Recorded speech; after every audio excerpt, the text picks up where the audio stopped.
Une ambiance tropicale à Lille, avec la ville de Rio et ses danseuses invitées pour la parade d'ouverture de Lille 3000. On a aussi croisé Godzilla, des Marie-Antoinette en néon et des totems inquiétants. Lille 3000, c'est le rendez-vous festif de la ville avec la culture tous les 3 ans. Mais au fait, ça veut dire quoi? Lille 3000, c'est comme Optique 2000, Pizza 2000, mais en 3000, voilà.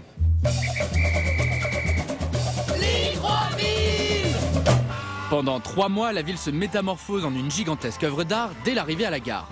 Avec des installations dans la rue et une trentaine d'expositions un peu partout, une idée qui a germé en 2004 après l'élection de la ville capitale européenne de la culture.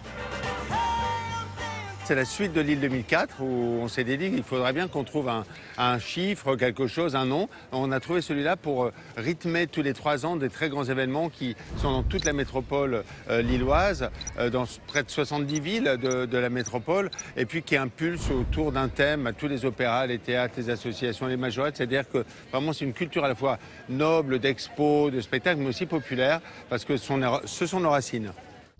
Lille 3000 est aussi une volonté politique et économique. Pour casser l'image du Nord, région en crise, et attirer touristes et investisseurs, la maire de la ville, Martine Aubry, a tout misé sur la culture depuis 10 ans et a fait reconvertir de nombreuses friches industrielles en lieux culturels, comme la gare Saint-Sauveur, la condition publique et la piscine à Roubaix, ou encore l'ancien bâtiment du Tripostal, transformé en centre d'art contemporain. L'image de la ville a changé. Grâce à la culture, je crois qu'il faut le dire. Quand The Times disait Lille en première page, the place to be, l'endroit où il faut être, alors même que la plupart des Américains ou des Anglais ne savaient pas où mettre Lille sur la carte, je crois qu'aujourd'hui Lille est sur la carte du monde. Le Tripostal accueille en ce moment l'exposition Séoul Vite Vite, la réflexion des artistes coréens sur les mutations de leur ville. Alors on y va? Visite guidée. Ça, c'est l'atelier de Chul Wang-hwa, qui est un artiste coréen dont nous avons plusieurs œuvres dans la ville. Puis, dès que vous passez cette porte, vous avez d'autres artistes qui nous montrent le revers de ce Séoul vite vite, peut-être trop vite. Trop vite avec les conditions de vie des salariés, avec des gens qui restent sur le bord de la route. Et finalement, là, vous avez exactement les 2 éléments de la culture. Gai, apportant de la joie, de la fierté, et puis derrière, le questionnement. Voilà. Et c'est peut-être ce que l'on aime dans l'art contemporain et dans les artistes contemporains. Et ces pistils fleuris derrière elle, c'est quoi? Je ne sais pas, je ne me retourne pas. À Lille 3000, la culture est partout. Cette ancienne usine textile désaffectée de Roubaix, la condition publique, accueille en ce moment la Fabrique des rêves amateurs, une expo très ludique créée par Michel Gondry.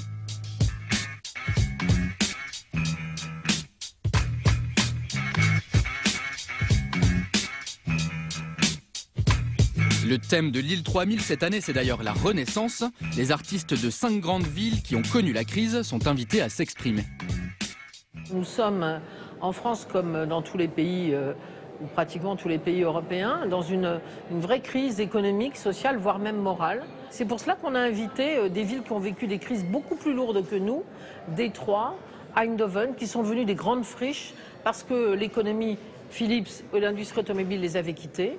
Phnom Penh, une guerre civile. Rio, qui sort péniblement d'un problème de développement et d'inégalité. Et Séoul, qui se développe fortement avec encore beaucoup de difficultés sur les inégalités.